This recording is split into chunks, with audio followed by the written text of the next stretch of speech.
우리 요한계시록은 12사도 가운데 한 사람이었던 사도 요한이 그 당시에 온 세계의 로마 황제를 숭배하라고 하는 그 명령을 거역하고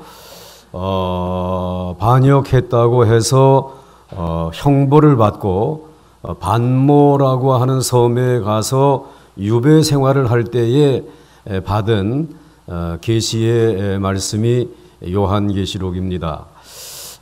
이 특별히 말로 형용기 어려운 불같은 시험이 초대교회, 특별히 아시아에 있는 7 교회에게 부어지고 있었습니다. 그럼에도 불구하고 이런 7 교회가 무릎을 꿇지 말고 마지막까지 믿음으로 이기고 예수 그리스도를 증언하는 사명을 감당하도록 격려하는 그리고 용기를 불어넣는 그러한 계시를 오늘 이 요한계시록에 담아 주신 것입니다. 오늘 이 요한계시록에 이 영광스러운 예수님에 대한 그 환상과 계시를 받은 날이 오늘과 같은 주일날 아침이었습니다. 이 주일날 아침에 이 사도 요한은 굉장한 하나님의 큰 우레와 같은 음성이 들리는 것을 듣고는 뒤를 돌아다 보게 되어지죠. 그래서 이 말씀 가운데 특별히 큰 나팔 소리와 같은 큰 음성이 들렸는데 이 음성은 구약 성경에서 출애굽한 이스라엘 백성들이 시내 산에 도착했을 때에 시내 산에 영광스럽게 임재하신 하나님께서 우레와 번개와 나팔 소리로 이스라엘 백성들에게 찾아오시고 말씀을 들려주신 것입니다. 사도 요한은 이 말씀하시는 일을 보려고 나팔 소리가 나는 곳으로 고개를 돌리게 되었을 때에 그는 거기에 살아서 서 계신 부활하신 예수 그리스도의 영광스러운 모습을 보게 됩니다. 12절과 13절 말씀에 몸을 돌이켜 나에게 말한 음성을 알아보려고 돌이킬 때에 7 금촛대를 보았는데 촛대 사이에 인자 같은 이가 발에 끌리는 옷을 입고 가슴에 금띠를 띠고 라고 하는 이렇게 서 있는 모습을 보게 된 것입니다. 사도 요한이 예수님 생전에 보았던 그 갈릴리 바다에서 나를 따라오너라 라고 부르시던 그때에 보았던 그 보잘것없는 볼품없는 그러한 예수의 모습이 아니라 완전히 이제 다른 영광스러움, 살아계신 그분의 영광스러운 모습을 보게 되는 것입니다. 이 놀라운 권세와 위엄이 가득한 예수님의 모습을 오늘 보고 본문 가운데 8가지로 그 서 계신 예수님의 모습을 소개해 주시고 있습니다. 첫째로는 예수 그리스도가 입으신 옷입니다. 13절 말씀을 보게 되면 촛대 사이에 인자와 같은 이가 발에 끌리는 옷을 입고 가슴에 금띠를 띠고 라고 말씀하고 있습니다. 그리스도께서 입으신 그 옷은 평소에 일을 수월하게 하기 위해서 허리띠를 메고 있는 그런 작업복, 일복이 아니었습니다. 길게 늘어져서 발에 끌리며 가슴에는 황금띠를 한 아주 품이 있고 위엄에 찬 옷이 그 예수님이 입으신 옷이었습니다. 이러한 옷을 입으셨다라고 하는 것은 예수님의 역할이 무엇인지를 말씀해 주고 있는 것입니다. 이러한 이제 발에 끌리는 옷과 그리고 이 허리에 이 가슴에 금띠를 띤 이 옷은 이스라엘 백성들 가운데 선지자 그리고 제사장 그리고 왕이 입을 수 있는 그러한 옷이었습니다. 그러므로 오늘 예수 그리스도는 첫째로 하나님의 영감으로 가득 찬 하늘의 메시지를 전하기에 합당하신 선지자로서 오늘 거기에 서 있는 것이고, 두 번째로는 거룩한 성전의 등대를 정돈하고 그리고 제사를 드릴 때에 그 대제사장이 입는 거룩한 의복으로, 즉 그 대제사장의 역할을 감당하시는 모습으로 서 계신 것이고, 세 번째로는 공의와 궁휼로 백성을 다스릴 권세를 가진 만왕의 왕이 입는 의복입니다.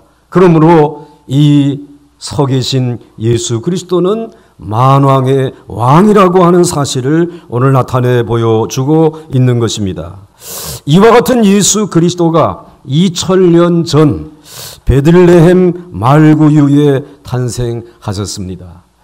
그런데 그때의 세상은 이 강보에 쌓인 아기 예수가 발에 끌리는 옷을 입고 가슴에 금띠를 띤 참 선지자이고 또 대제사장이고 만왕의 왕이시라고 하는 사실을 아는 사람은 한 사람도 없었다라고 하는 것입니다. 둘째로 오늘 14절 말씀에 그의 머리와 털의 희기가 흰 양털 같고 눈 같으며 그의 눈은 불꽃 같고 라고 말씀하고 있습니다. 이 모습은 다니엘서 7장 9절에 다니엘이 보았던 환상과 같습니다. 그의 옷은 희기가 눈 같고 그의 머리털은 깨끗한 양의 털 같고 그의 보좌는 불꽃이요 그의 바퀴는 타오르는 불이며 라고 말하고 있습니다. 이 말씀은 창조 이전부터 계시며 죄가 없으신 아주 순결한 분임을 가르쳐 주시고 있는 것입니다. 오늘 사도 요한은 이분의 모습을 한번 생전에 본 적이 있습니다. 마가복음 9장 3절 말씀을 보게 되면 예수님께서 베드로와 야고보와 요한 세 사람을 변화산으로 인도한 적이 있습니다. 그 변화산에서 예수님이 변화된 모습을 이렇게 마가는 기록하고 있습니다.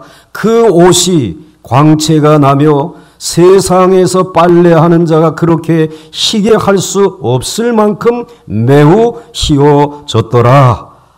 이렇게 소개하고 있습니다. 즉 주님은 이렇게 죄와 허물과 점과 티가 없는 온전히 거룩한 분이신 줄 믿으시기를 바랍니다.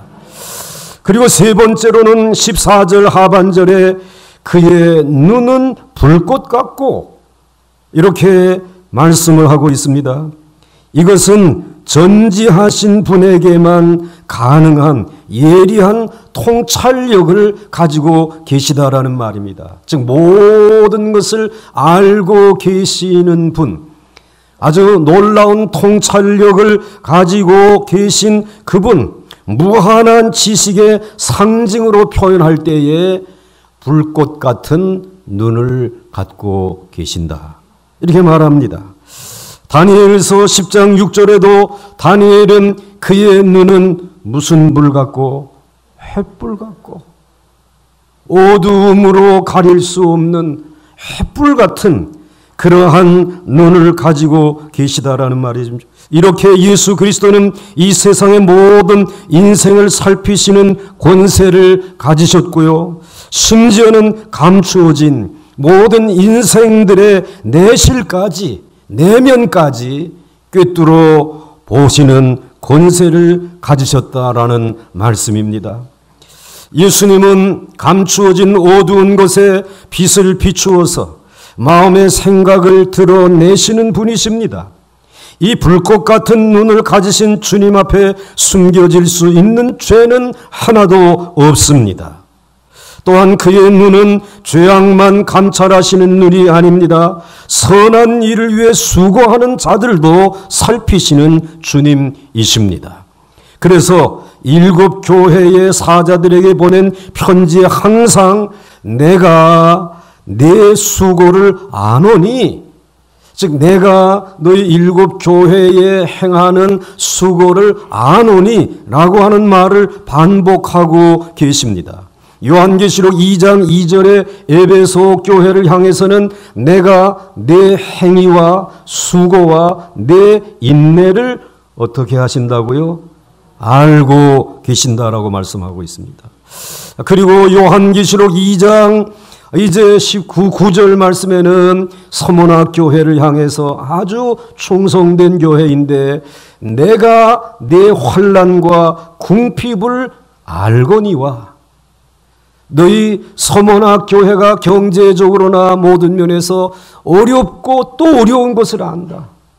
그런데도 불구하고 환난과 궁핍 가운데에서도 너희들이 나를 증언하기 위하여, 나의 복음을 전하기 위하여 순교하면서까지 그렇게 그 모든 환난을 견디면서 믿음의 길을 걸어가고 있는 것을 내가 알고 있다 라고 하는 말씀을 하십니다. 그리고 요한계시록 이제 이 2장 13절 말씀은 보가목 교회를 향해서 말씀해 주시고 있습니다. 내가 어디에 사는지를 내가 아노니. 여러분이 어디에 살고 계시는지 주님이 알고 계신다는 말이에요. 왜? 불꽃 같은 눈을 가지고 계시기 때문에. 알고 계신다는, 이 보가목 교회를 향해서. 그 다음에 오늘 요한계시록 이제 2장 19절 말씀해 보게 되면 두아디라 교회를 향해서 내가 네 사업과 사랑과 믿음과 섬김과 인내를 어떻게 하신다고요? 아노니. 여러분, 사업이 어려운 것 누가 알고 계세요? 주님이 알고 계신다. 여러분들의 사랑과 믿음과 섬김과 인내도 그분이 알고 계신다라는 거예요. 불꽃 같은 눈을 가지고 계시기 때문에 그렇게 알고 계신다라고 말씀을 하십니다. 그 다음에는 요한계시록 3장 1절에 사대 교회를 향해서 내가 내 행위를 아노니 내가 살았다 하는 이름은 가졌으나 죽은 자로다. 이 교회를 불꽃 같은 눈으로 살펴보니까 외적으로는 살아있는 것 같은데 그런데 실상은 너희는 죽은 교회구나. 그것을 알고 계시는 그러한 주님이십니다. 그리고 요한계시록 이제 말씀해 보게 되면 그 다음 말씀에 3장 8절에 빌라델비아 교회, 이제 서문화 교회 못지않게 칭찬만 받은 교회가 빌라델비아 교회인데 내가 내 행위를 아노니 내가 작은 능력을 가지고서도 내 말을 지키며 내 이름을 배반하지 아니하였도다. 주님이 알고 있어. 자기 생활을 꾸려가기도 너무 힘겹고 어려운 너희 빌라델비아 교회인데 그 작은 능력을 가지고서도 내 말을 지키기 위해서 나를 배반하지 아니하고 황제에 가서 무릎 꿇지 아니하고 그리고 신앙을 지키는 너희의 그 믿음을 내가 알고 있다 말이에요. 알고 있다. 오늘 여러분들의 수고와 충성을 우리 주님이 알고 계시는 줄 믿으십니까? 그 다음에 요한계시록 3장 15절 라오디게아 교회 7번째 교회죠. 내가 내 행위를 아노니 내가 차지도 아니하고 뜨겁지도 아니하도다. 내가 차든지 뜨겁든지 하기를 원하노라. 미지근한 너희들의 신앙생활은 내가 토하여 버리고 싶다. 이 교회의 형편을 알고 말씀해 주시고 있지 않습니까? 여러분, 우리 주님은 선한 일이건 악한 일이건 온전히 알고 계십니다. 완전한 지식의 소유자이신 것입니다. 그분의 눈은 불꽃과 같습니다. 그러므로 사람은 속일 수 있어도, 사람 앞에 거짓말로 피할 수는 있어도 주님의 불꽃 같은 눈을 피할 수는 없는 것입니다.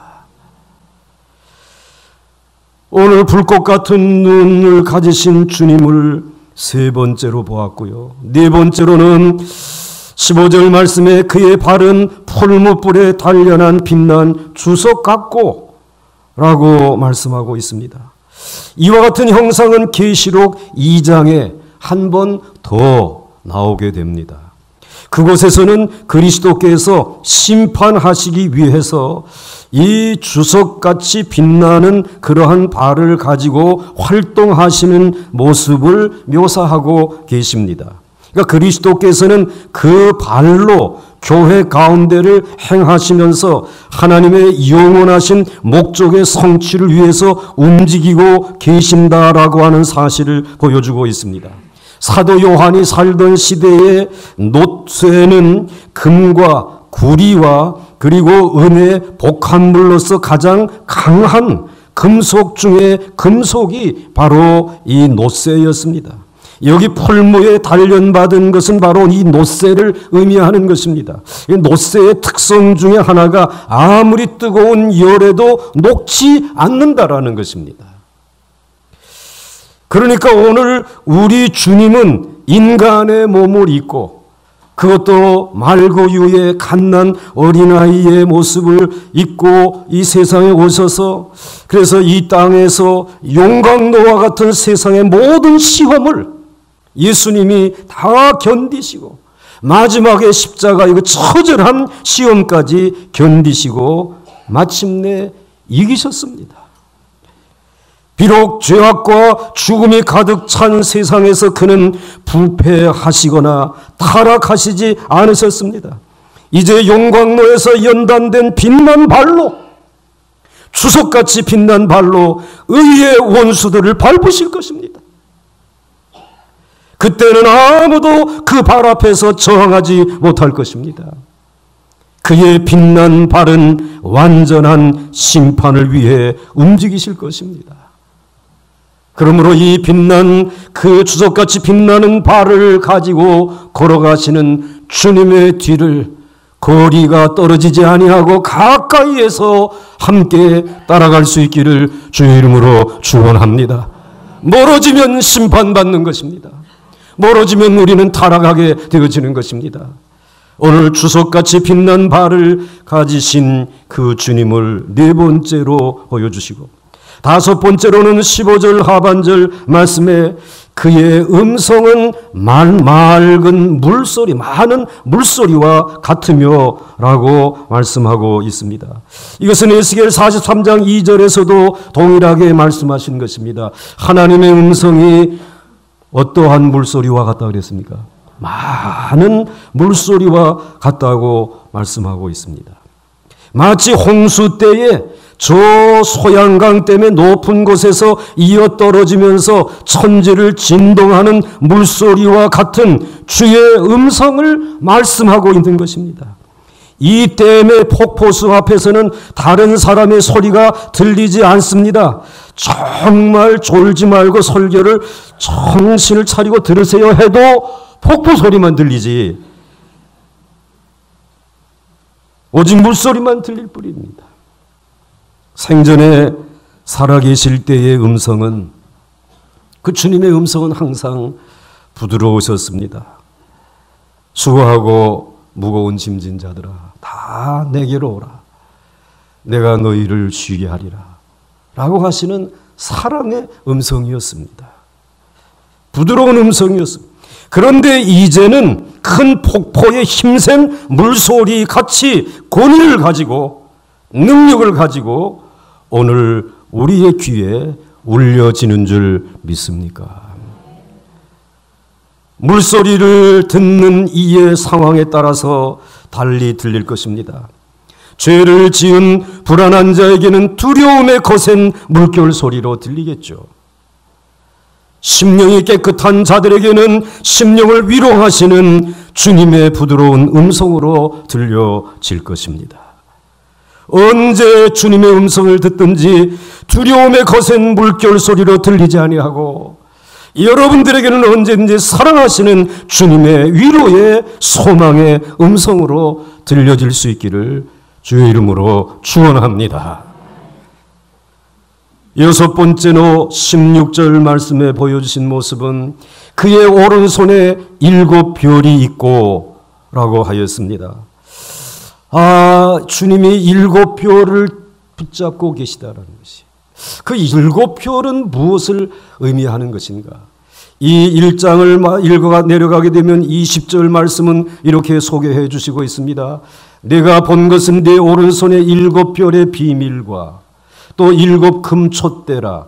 7별은 7 교회의 무엇이요? 사자요. 여기서 사자라고 하는 이 말은 중요한 말씀입니다. 주의 몸된 교회에서 말씀을 전하는 설교자, 교회를 맡아서 목회하는 목회자를, 목사를 뜻하는 것입니다. 왜 7별은 7 교회의 사자예요. 설교자, 즉 목회자라고 하는 말입니다. 그렇기 때문에 이들은 교회의 치리자로 세워진 자들입니다. 이러한 치리자들까지 주님의 능력 있는 손에 쥐고 계시다라고 하는 말입니다. 다른 말로 말하게 되면 교회의 치리와 운명은 사람이 권위를 가지고 있는 것이 아니라 7별을 오른손에 쥐고 계신 우리 주님이 가지고 계시는 줄 믿습니까? 그러므로 교회의 사자들이 전하는 말씀의 모든 권위가 그리스도께로부터 온다는 말씀입니다. 그리스도께서 그들을 붙들며 그들에게 힘을 주시며 그들을 책임지시고 계신다라고 하는 말씀입니다. 이 말은 다른 말로 말하게 되면 그리스도께서 교회에 보내신 말씀 전하는 이들은 그리스도의 완전하신 지배 아래 있을 때에만 참으로 안전하다라고 하는 말입니다. 오른손에 7별을 쥐고 계신 분은 교회의 완전하신 지배자인 것입니다. 그 다음에 7번째로 오늘 16절 중반절에 부활하신 영광스러운 주님의 모습을 이렇게 소개하고 있습니다.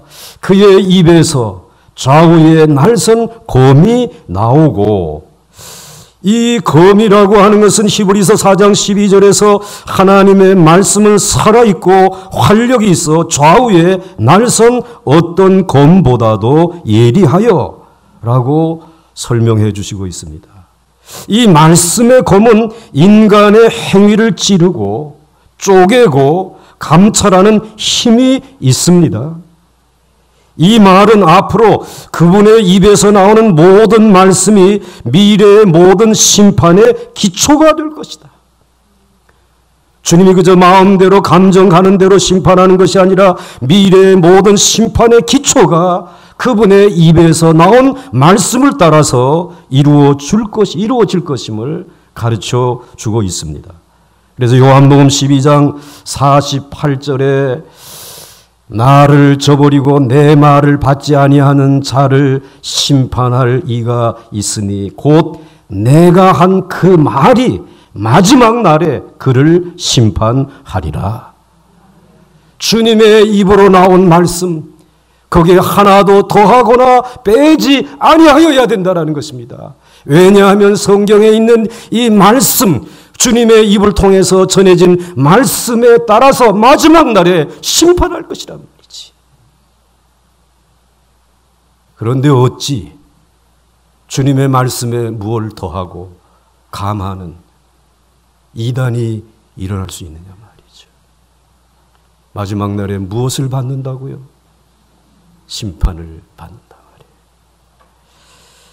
이제 어린 양 예수의 입에서 나온 말씀이 인생의 생명을 쪼개고 죄를 폭로하고 있어서는 안 될 것을 감찰하시고 교회에서 하나님의 영광을 가리는 모든 것을 없이 할 것입니다. 평소에 주의 말씀을 두려워하지 아니하고 살던 자들은 그 입에서 나오는 좌우의 날선 검 앞에서 두려워 떨게 될 것입니다. 완전한 식별이 그 입에서 나온 좌우의 날선 검에 의해서 이루어지는 것입니다. 마지막 8번째로 보여주신 모습입니다. 16절에 그의 얼굴은 해가 힘있게 비치는 것 같더라 했습니다. 얼굴은 그 사람의 용모를 대신하는 것입니다. 그러고 그분의 모습은 정오의 해가 힘있게 비치는 것 같이 너무나 강렬한 빛을 가지고 있었습니다. 그분의 얼굴은 십자가에서 어떤 이보다 더 상한 얼굴의 모습은 아니었습니다. 더 이상 계속 바라볼 수 없는 광채로 빛난 두려운 얼굴을 가지고 계셨습니다. 그래서 오늘 이 말씀을 정리하면서 이제 마지막 이제 이 20절 말씀으로 가기 전에 16절에 제가 정리를 해놓은 말씀이 있습니다. 그의 오른손에 7별이 있고 그의 입에서 좌우의 날선 검이 나오고 그 얼굴은 해가 힘있게 비치는 것 같더라 라고 말씀하고 있는데, 오늘 이 요한계시록 1장 9절로부터 20절 사이에 말씀해 주신 것은 교회는 촛대라고 분명히 말씀해 주시고 있어요. 그 다음에 목사는 무엇이라고 말했습니까? 별이라고 말을 하고 있습니다. 그리고 그리스도는 위엄 있게 빛나는 해라고 말씀해 주시고 있습니다. 그러니까 오늘 정말 충천에 떠 있는 해와 같이 그리스도의 광채가 빛나게 되어지게 되면 그 빛은 이 땅에 있는 촛대인 교회를 비추게 되겠죠. 교회는 그 빛을 받아 가지고 어두운 세상을 비추어야 할 것입니다. 그리고 또 그 교회를 붙들고 계신 주님께서 주님의 사자들을 택하셨는데 그 7별이라고 하는 별들은 목사입니다. 목사는 별이지 빛을 스스로 낼 수 있는 발광체는 아니란 말이에요. 그러므로 언제든지 빛나는 그리스도의 해같이 빛나는 그분의 얼굴을, 그 빛을 받아서 반사해야 할 사명이 있는 것이에요.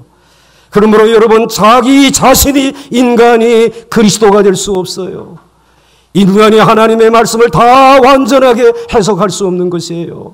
오직 해처럼 빛나는 그리스도의 빛을 받은 목회자가, 설교자가, 그리고 이 땅에 있는 교회가 그것을 반사하여서 황제가 아무리 핍박하고 내가 이 세상의 왕이고 내가 신이고 너희들은 나를 경배해야 한다라고 할지라도 이 그리스도가 참 빛인 줄 알고 따르는 이들은 어두운 카타콤 속에, 그리고 말로 표현하기 어려운 그런 핍박과 가난과 어려움을 당하면서도 이들은 세상을 향하여 빛을 반사할 수 있지 않습니까? 왜? 그리스도가 해처럼 빛나는 분이기 때문에. 그분을 믿는 이들이 반사해서 비추는 그 빛으로 그 로마라고 하는 나라를 비추어서 마침내 AD 313년에 로마 황제 콘스탄틴 대제가 나는 빛이 아닙니다. 내가 참 빛을 찾았습니다. 그분은 십자가에 못 박혀 죽으시고 부활하신, 우리의 인생들을 너무나 사랑하시는 그 예수 그리스도만이 빛이십니다. 우리는 그 빛을 받아서 살아야 할, 우리는 그 빛을 따라서 살아야 될 그분의 양떼인 것을 선포하지 않았어요. 오늘 여러분은 어떠한 빛을 따라서 살아가고 있습니까? 오늘 여러분의 인생의 길에 어둠으로 찾아온 이 어둠을 무엇으로 여러분이 비추며 살아가고 있습니까? 오늘 여러분의 인생의 어두운 앞길과 여러분의 인생의 삶의 운명을 환하게 비추어 주실 수 있는 분은 오늘 그 얼굴이 해처럼 힘있게 비치는 오직 예수 그리스도의 빛인 줄 믿으시길 바랍니다. 그 빛의 움직임을 따라 살아갈 수 있길 바랍니다. 요한계시록 21장 23절 말씀을 보게 되면 이제 장차 우리가 갈 하나님의 나라에서는 그 성은 해나 달의 비침이 쓸데없으니 이는 하나님의 영광이 비치고 어린 양이 그 등불이 되심이라. 하나님이 말씀으로 창조한 해와 달과 별들은 다 빛을 잃어버릴 것이고 더 이상 필요치 않습니다. 천국에는 하나님이 영광의 해처럼 빛나시는 하나님과 그리고 우리 주 예수 그리스도라고 하는 이 귀한 이 영광의 등불, 이것으로 충분히 온 세계를 비출 수 있는 줄 믿으시길 바랍니다. 그 빛으로 충만한 교회가 가정이 될 수 있기를 주 이름으로 축원합니다.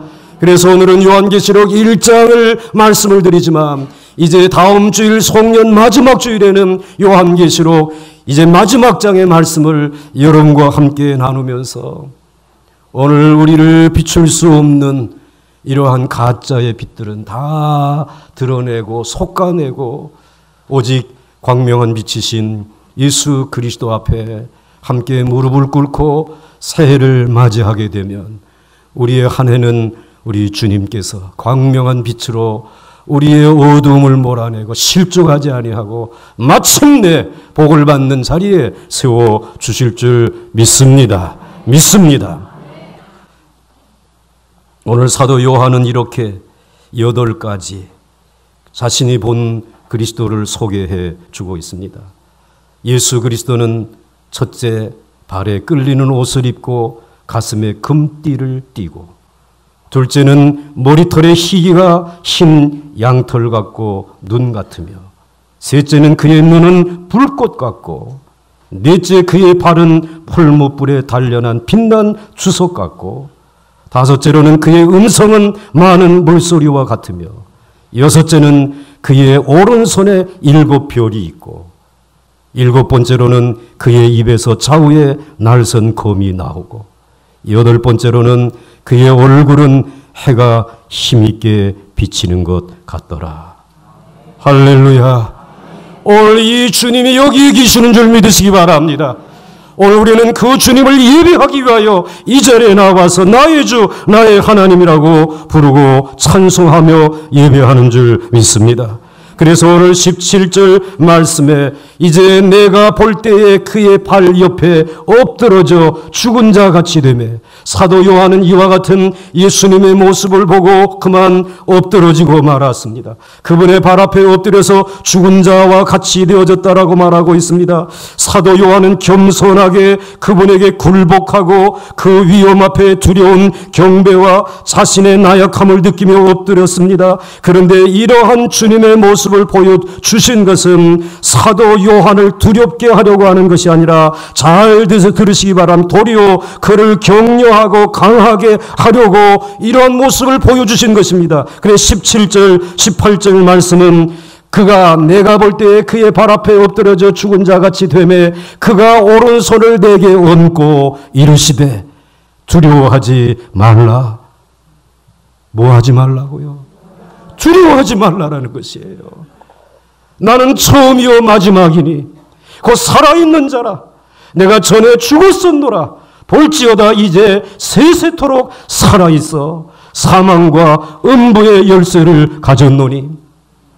오늘 이 로마 황제의 숭배를 거역했다고 해서 반모섬으로 유배를 당하여 지금 그 바위 틈에서 오늘 이 주일을 맞이한 이 사도 요한에게 두려워하지 마라. 나는 처음과 마지막이다. 도리어 그에게 용기를 주고, 네가 여기에서 혹시 죽을지도 모르지만 그러나 순교를 두려워하지 말라고 격려하고 위로하되 그에게 손을 얹고 오른손을 얹고서 말씀해 주신 것입니다. 저는 오늘 이 자리에 이 영광스러운 주님께서 오늘 여러분들을 알고 계시고 여러 형편을 아시는 우리 주님께서 여러분의 머리 위에 손을 얹어주신 줄 믿습니다. 그리고 여러분에게 말씀하십니다. 두려워하지 말라 말이야. 두려워하지 말라고 말씀해 주신 특별히 네 가지 우리 인간은 두려움을 가지고 있습니다. 첫째는 두려워하지 말라, 나는 처음이요 마지막이니 라고 말씀을 하시죠. 인생이 어디서 와서 어디로 가는지 알지 못할 때 우리 주님은 나는 시작과 끝이라고 하셨습니다. 모든 것이 주님과 함께 시작되었고 모든 것이 그와 함께 끝나게 될 줄 믿습니까? 또 우리가 태어날 때에 우리와 함께 계셨으며 죽을 때에 우리와 함께 가장 가까이에 계실 줄도 믿습니까? 저는 이 말씀을 1985년 12월 15일 성탄절을 열흘 앞둔 그 강림절 주일 아침 설교로 받은 말씀입니다. 오늘 제가 한 자도 더하지 아니하고 그때의 그 말씀을 그대로 지금 읽고 있습니다. 35년 전입니다. 지금으로부터. 35년 전 제 나이 35살. 교회에 부임한 지 1년. 모든 것이 미숙하고 그리고 두렵기만 했습니다. 이 목회가 두려웠습니다. 왜? 너무나 많은 짐들이 있었기 때문에. 너무나 또 어린 나이고.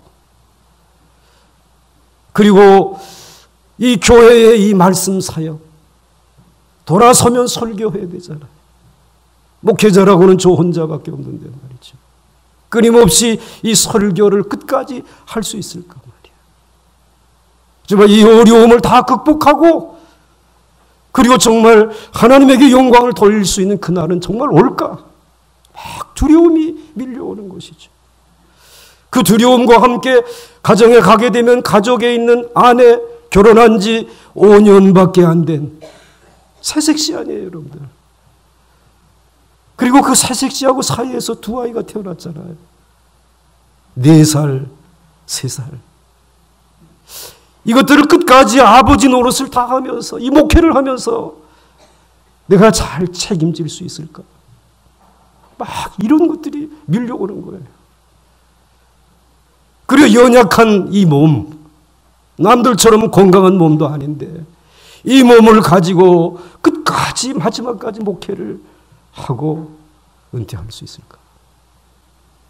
근데 그때에 찾아오신 주님이 이 요한계시록 1장에 있는 9절부터 20절까지 있는 말씀을 가지고 찾아오셔서 나는 처음이요 마지막이다. 내가 시작했으니까 내가 마무리 지어줄게. 내가 알파와 오메가이니까 내가 책임져 줄게. 그 말씀을 주신 것이 얼마나 많이 감격하고 그리고 눈물 흘렸는지 몰라. 그리고 이제 성탄절을 기다리는 것이죠. 그 성탄절에 오시는 그 주님은 연약한 아기 예수가 아니라 오늘 정말 끌리는 옷을 입으시고 그리고는 가슴에 띠를 띠시고 왕으로서 그리고 그 빛나는 얼굴과 그리고는 불꽃 같은 눈으로 모든 것을 알고 계시는 내 인생과 내 목회와 내 가정과 내 미래에 대해서 알고 계시는 그 주님께서 오늘 말씀해 주시는 내가 처음이고 마지막이다. 35년의 세월이 지난 지금 이제 모든 목회를 내려놓을 때가 다가온 시간에 돌아다 봤습니다. 정말 그분은 처음과 마지막이 되시는 분. 여러분의 인생의 35년을 뒤로 돌려보시기 바랍니다. 처음 직장 생활을 시작해서 이 가족들을 데리고 내가 마지막까지 잘 마칠 수 있을까? 그런 두려움이 있었죠, 여러분들에게도. 정말 우리 교회가 저 경험도 없는 사람으로 인하여서 이 마지막까지 교회가 교회답게 유지되어질 수 있을까, 그런 걱정도 있으셨죠.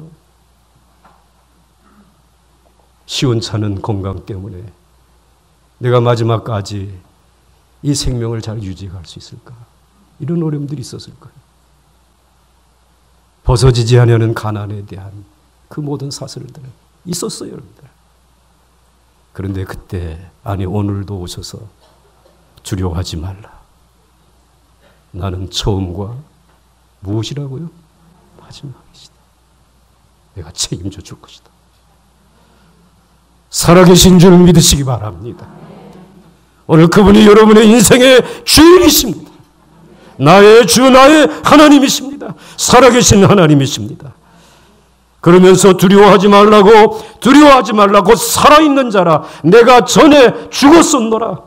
여러분, 인간의 최대의 두려움은 죽음입니다. 그러나 그리스도는 영원한 생명을 가지셨기에 스스로 죽음의 권세를 짊어지셨습니다. 그는 산자이기 때문에 전에 죽을 수 있었습니다. 그리고 그 죽음의 맛을 보셨기 때문에 죽음의 고통에 떨고 있는 인류에게 죽음을 두려워하지 말라라고 말씀하시면서 사망의 권세를 꺾고 그 쏘는 것을 뽑아 버려 주셨습니다. 도적은 도적질하고 죽이고 멸망시키려고 하는 것뿐이지만 주님이 오신 것은 양으로 생명을 얻게 하고 더 풍성히 얻게 하려는 것인 줄 믿으시기 바랍니다.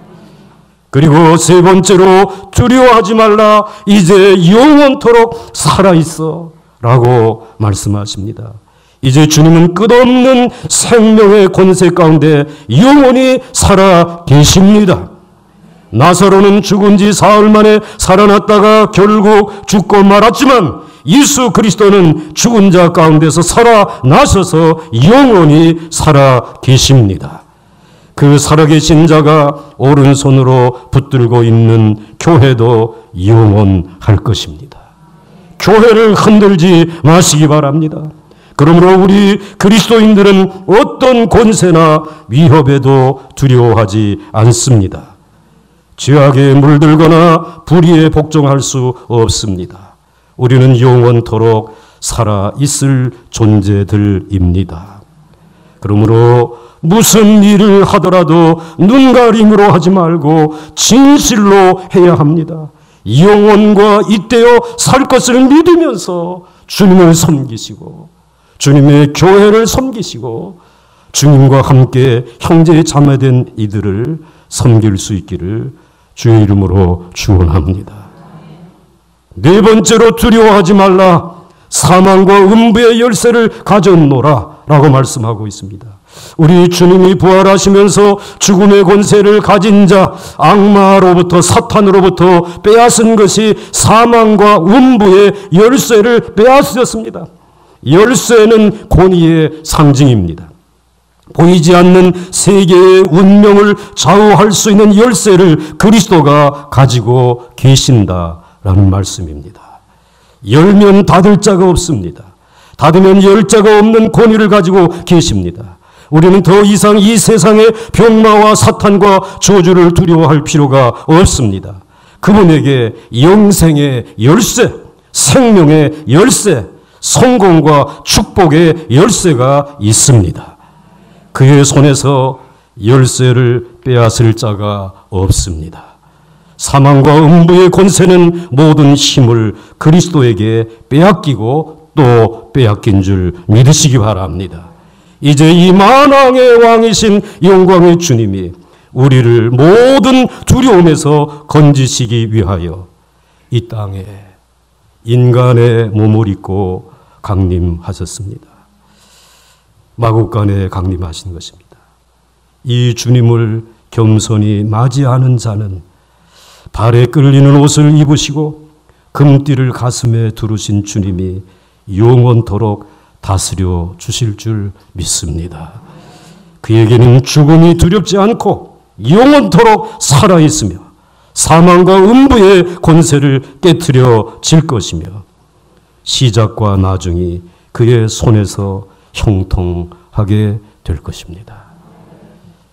핸델은 위대한 음악가로 명성을 날렸지만 그의 마지막 그는 건강에 많은 어려움이 있었습니다. 앞이 거의 보이지 아니하는 상황 속에 있으면서도 그는 메시아라고 하는 오라티오를 이제 작곡을 하고, 그리고 그 가운데 가장 감동적인 찬송 하나를 오늘 우리들에게 소개해 주시고 있습니다.